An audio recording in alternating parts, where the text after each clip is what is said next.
obvious question. I mean, how did you feel Saturday night? It looked like in the second half it was painful at times, and then how have you felt since from a recovery standpoint? Yeah, it felt good. It felt good for me to get out there, be with my teammates. That was the hardest part of being out. So just getting back and being able to get in the swing of things and find a little bit of rhythm was good.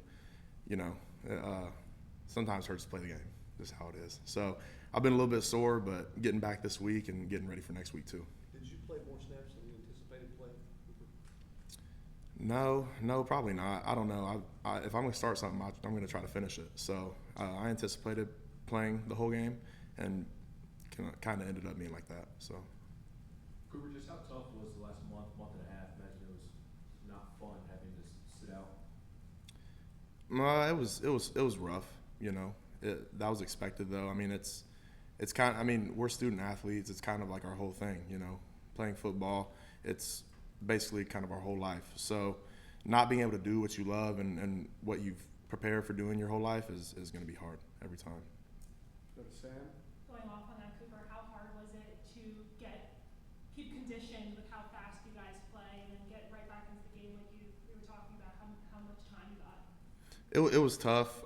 Just something that we kind of harped on in my recovery process was making sure that I do everything I can to stay conditioned and get ready for whenever I do come back and play, making sure I was ready for the task at hand. So it was a big focus of ours, and I think we did a pretty good job. Go back to Brent.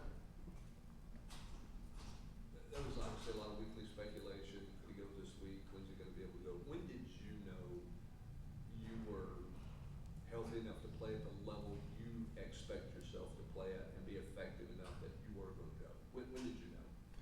Earlier in the week, we have our padded practices, and kind of the first day that I got out there in pads and did the whole thing, felt pretty confident in myself, felt pretty comfortable in my shoes and where my feet were. So it probably earlier in the week, I found a good gauge of where I was at. Go to Eric and then Ben. Your kind of musical chairs filling in for you while you were out with Ollie and Dane Davis at times. What did you think of those guys? And then now that you're back and people are kind of getting back to where they normally are, what do you think the ceiling is for you as an offensive line together? The ceiling's really high. I think when we play together, we play pretty good football, and I think that was kind of shown this past week. I think we did a pretty good job, but got stuff to grow with. As far as Dana, Ollie, and all the guys that stepped up when I was hurt, super proud of those guys. They've done a lot of great things around here, and that was just another one of them. And I think they filled their role pretty well. Go to Ben. Cooper, coming off the bye week, you had two pretty tough defensive fronts waiting on you in A&M and Alabama. Just what's key this week and getting into next week for the offensive line to keep growing? I think the biggest key is using this week to, not as a week just to have a week off, really being intentional about how we're working and, figuring out the game plan and figuring out the stuff that we need to do to win.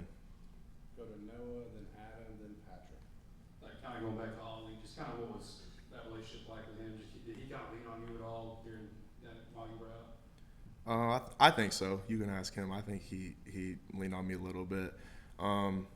I think we all, as a whole, our whole line kind of bonded together around those guys that were filling in, building them up, giving them confidence. And then for me, anything that I saw that I knew that he might not have known, I showed it to him and figured out how he could get better at it. Adam.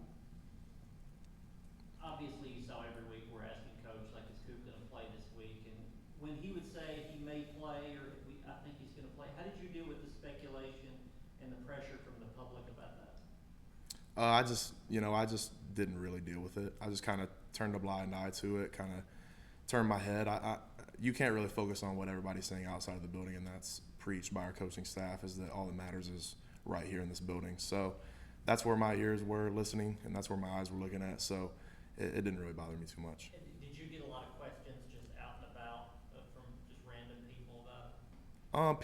People would ask, yeah, but I'm not out too much. I'm pretty busy with football here, so not too much. Patrick. If we were doing the process from August and trying to work your way back, who were some guys maybe leaned on to kind of keep your spirits up and kind of keep pushing you to get back? Really my whole line, that was big for me, and a huge part of it was my family.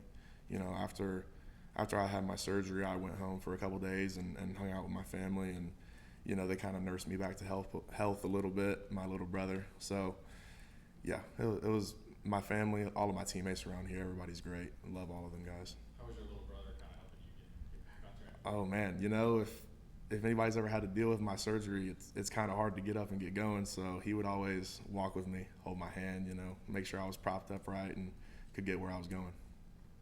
Finish up with Ben. How fun is it to watch John Campbell and Javante Spraggins on tape and then also just kind of watch them feed off of each other's energy?